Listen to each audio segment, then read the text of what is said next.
Hi guys, நான் தான் உங்கள் மாஹேண்டியன் பேசுகிறேன். உங்களை பார்க்குறதுல திருப்பி எனக்கு ரொம்ப சந்தோஷம்.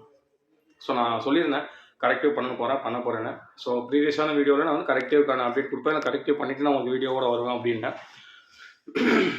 வந்துட்டேன். கரெக்டிவ் நான் பண்ணிட்டேன். எங்கே நான் பண்ணியிருக்கேன்னா உங்களுக்கே தெரியும், லா HNS சென்னையில் தான் நான் பண்ணியிருக்கேன். எங்கே இருக்குதுன்னு பார்த்தீங்கன்னா கோயம்பேடு, கரெக்டாக கோயம்பேடு பஸ் ஸ்டாண்டுக்கு ஆப்போசிட் பில்டிங் நம்ம லா HNS இருக்கிறது. Main road, main city, main bus stand, main building. சரிங்களா? ஸோ இப்போ நான் கரெக்டிவ் ஹேர் டிரான்ஸ்பிளான்ட் நான் பண்ணியிருக்கேன். பார்த்தீங்கன்னா உங்களுக்கே தெரியும் எப்படி பண்ணணும், எவ்வளோ அக்யூரேட்டாக பண்ணணும் அப்படின்றத அவங்க கரெக்டாக அனலைஸ் பண்ணியிருக்காங்க. அனலைஸ் பண்ணி கிட்டத்தட்ட ஒரு 18 மணி நேரம்.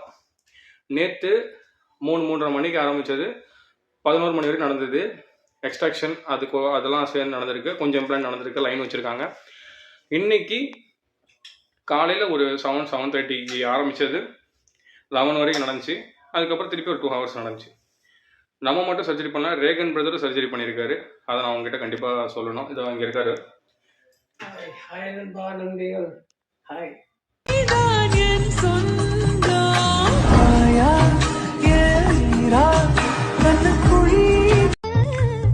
தம்பி, உங்ககிட்ட கொஞ்சம் தனியா பேசணும். வா.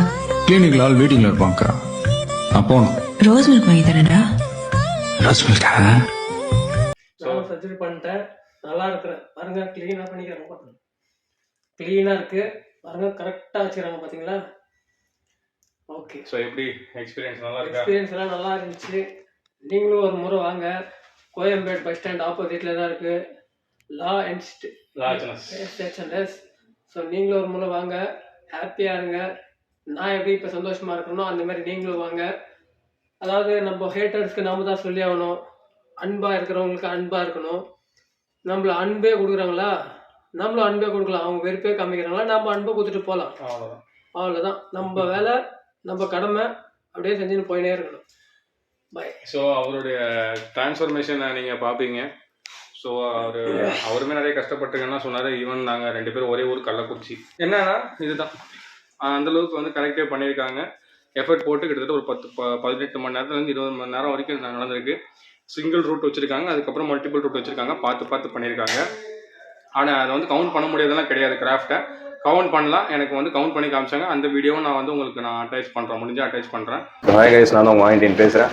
ஸோ டிரான்ஸ்பிளான்ட் டைமில் நான் வந்து உங்ககிட்ட நான் இப்போ வந்துட்டேன். எனக்கு வந்து கிராஃப்ட் எடுத்துட்டாங்க. கிராஃப்ட் கவுண்டிங் தான் போயிட்டுருக்கு. ஸோ உங்களுக்கு நான் அதையும் காட்டுறேன். இங்கே பாருங்கள் சிஸ்டர். ஆக்சுவலாக இதை வந்து எப்படி பிரிக்கிறீங்க? சார் இது வந்து சிங்கிள் கிராஃப்ட் சார். ஓகே. இது வந்து மல்டிபிள் கிராஃப்ட்ஸ். இதில் வந்து 3, 4 அந்த மாதிரி இருக்கும். அது அவங்க ஒவ்வொருத்தவங்க கிராஃப்ட்டை பொறுத்து. ஸோ இதெல்லாம் வந்து சில பேர் வந்து கிராஃப்டில் பிரிக்க முடியாதுன்ற மாதிரி சொல்லியிருந்தாங்க. ஸோ அதுக்கு தான் நம்ம வந்து முற்றுப்புள்ளிக்கிறோம். ஸோ தென் ஸ்வெல்லிங் வந்து லைட்டாக இந்த இடத்துல இருக்குது, இந்த லைனில் மட்டும் இருக்குது. சரிங்களா? வேறு எதுவும் இல்லை. மற்றபடி எனக்கு பார்க்குறப்ப எனக்கே வந்து ஹிந்தின்ற பாருங்க, மலையாளம் பர்சன் மாதிரி நான் இருக்கேன்.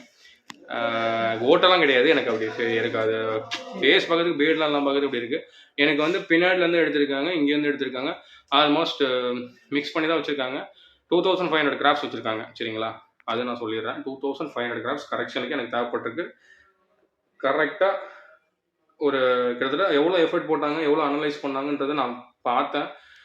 எந்த அளவுக்கு வந்து, ஏன்னா நார்மல் டிரான்ஸ்பிளான்ட்ன்றது வேறு, இது கரெக்டிவ்ன்றப்ப கிட்டத்தட்ட வந்து டபுளாக எஃபர்ட் போடணும்.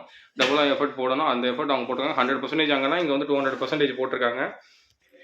ஸோ அதான் கிராஃப்ட்டை கவுண்ட் பண்ணி வச்சு ஆக்சுவலாக நான் இங்கே என்ன சொல்ல வரோம்னா, நான் ஏற்கனவே ஒரு கிளினிக் போய் ஏமாந்து வந்திருக்கேன். அவ்வளோதான். 2வது கரெக்ஷனுக்காக நான் இங்கே வந்தேன். இங்கே வந்து அவங்க எவ்வளோ எஃபர்ட் போட்டாங்கன்னு பார்த்தா, இங்கே ஈவன் அங்கே என்னென்னலாம் நடக்கூடாது அதெல்லாம் நடந்துச்சு. இங்கே வந்து என்ன நடக்கணுமோ அது மட்டும் கரெக்டாக நடந்துச்சு. நடக்கக்கூடாது நடக்கலை.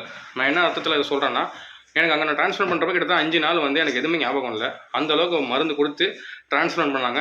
என்ன நடந்துச்சு எக்யூரேட்டான்றது எனக்கு இப்போ வரைக்கும் சரியாகவே ஞாபகம் இல்லை. ஓவராக ஹார்ட் பஸ்டிங்லாம் பண்ணி அவங்க என்னென்ன அட்வான்டேஜ் எடுக்க முடியும் மேலே எடுத்துட்டாங்க. இங்கே இப்போ வரைக்கும், அதாவது டிரான்ஸ்ஃபர் பண்ணுறதுக்கு முன்னாடி டிரான்ஸ்ஃபர் பண்ணதுக்கப்புறம் வரைக்குமே எல்லாமே தெளிவாக எனக்கு பாயிண்ட் வைஸ் ஞாபகம் இருக்குது. சின்னதாக கூட மாறல, ஞாபகமும் இல்லாமல் இல்லை. ஏன்னா அந்தளவுக்கு நான் தெளிவாக பார்த்தேன். ஸோ அதை நான் இங்கே வந்து கண்டிப்பாக சொல்லிக்கிறேன். கிளினிக் சூஸ் பண்ணுறவங்க ரொம்ப பார்த்து சூஸ் பண்ணுங்கள், கேர்ஃபுல்லாக சூஸ் பண்ணுங்கள். அது வந்து ரொம்பவே முக்கியம். எல்லாமே வந்து மணிக்காக எப்படி வேணால் பேசுவாங்க.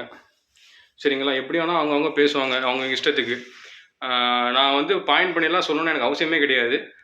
உங்களுக்கு நீங்கள் 4 இடத்த விசிட் பண்ணி பார்த்துட்டு ஆல்மோஸ்ட் நிறைய இடத்துல அந்த டாக்டர் இருக்க மாட்டாங்க. ப்ரிஸ்கிரிப்ஷன் பேப்பரில் வந்து நீங்கள் பார்த்தாலே தெரியும், அங்கே ஒரு பேர் இருக்கும், அங்கே போய் உட்காராங்க, வேறு யாராவது இருப்பாங்க. டாக்டர் இல்லாமல் கன்சல்டிங் நடக்குது. ரொம்பவே தப்பு அது. ஸோ அதுக்கெல்லாம் நம்ம இடம் கொடுக்கக்கூடாது. ப்ராப்பராக முறையான டாக்டர் அங்கே இருக்கணும், அவ்வளோதான். இதனால தான் நிறைய மிஸ்டேக்ஸ் நடக்குது. ஸோ அதெல்லாம் கேர்ஃபுல்லாக இருங்க. கிளினிக்கே வயசாக பார்த்து சூஸ் பண்ணுங்கள். நான் இங்கே வந்து பண்ணுங்கன்னு சொல்ல கிடையாது. இங்கே வந்து பாருங்கள், ஓகேனா பண்ணுங்கள். நீங்கள் இங்கே பண்ணுவீங்கன்னு எனக்கு தெரியும். அதனால தான் நான் இந்த அளவுக்கு தெளிவாக நான் வந்து போல்டாகவே நான் பேசுகிறேன். ஏன்னா அந்தளவுக்கு இங்கே வந்து தரமாக ஸ்டாண்டர்டாக எல்லாமே தெளிவாக பண்ணிகிட்ருக்காங்க. ஸோ பண்ணி வச்சு இதுக்கு மேலே வந்து ஒரு ட்ரான்ஸ்ஃபார்மேஷன் கொஞ்சம் கொஞ்சமாக வரும், ஒரு நம்பிக்கை. ஸோ ரொம்ப நாள் கழிச்சு ஒரு ஆல்மோஸ்ட் ஒரு 5 இயர்ஸ் 6 இயர்ஸ் கழிச்சு ஒரு பெரிய ஒரு ஸ்ட்ரெஸ்லேருந்து வெளியே வந்திருக்கேன். அந்த ஸ்ட்ரெஸ்ஸை தூக்கி வெடிச்சு விட்ட மாதிரி எனக்கு ஒரு ஃபீலு. கரெக்ஷன் பண்ணதுக்கப்புறம் எனக்கு ஓரளவுக்கு நல்லாவே மைண்ட் இருக்குது, பாசிட்டிவாக இருக்குது. ஸோ இதே மாதிரி லைஃப்பும் போகும். நம்ம அதுக்கேற்ற மாதிரி முயற்சி பண்ணணும், அவ்வளோதான். ஸோ நம்பவும் நல்லதே நடக்கும்னு. டிரான்ஸ்பிளான்ட் பற்றின டவுட்ஸ் ஏதாவது இருந்துச்சுன்னா எனக்கு வந்து என்கிட்ட வந்து கேளுங்க, கமெண்ட் பண்ணுங்கள். நம்பர் வந்து உங்களுக்கு நான் இதிலே வரும். சப்ஸ்கிரைப் பண்ணாதவங்க சப்ஸ்கிரைப் பண்ணுங்கள். டிஸ்கிரிப்ஷனில் நான் கொடுத்துருவேன். அண்ட் ரேகன் பிரதரோட ட்ரான்ஸ்ஃபர்மேஷன் வீடியோவும் நீங்கள் பார்ப்பீங்க. இப்போ தான் வந்து ட்ரௌசர்லேருந்து பேண்ட் மாற்றிருக்காரு. அடுத்த ஒவ்வொரு விஷயமா இங்கே பாருங்கள், கெட்டப்பே வர லெவலில் இருக்குது. எல்லாத்தையும் மாற்றலாம் நண்பா. நான் வர அதான் வெயிட் பண்ணுங்க, கொஞ்சம் சீக்கிரமாக வந்துடுறேன். அவ்வளோதான், வந்துடுவார். ஸோ ரேகன் பிரதர் ட்ரான்ஸ்ஃபர்மேஷனும் வரும், கண்டிப்பாக பார்க்கலாம். So thank you guys. நல்ல அடுத்த ஒரு கண்டென்ட்டில் சந்திப்போம். அடுத்தது நான் எல்லாமே அப்டேட் பண்ணுறேன். பாய்.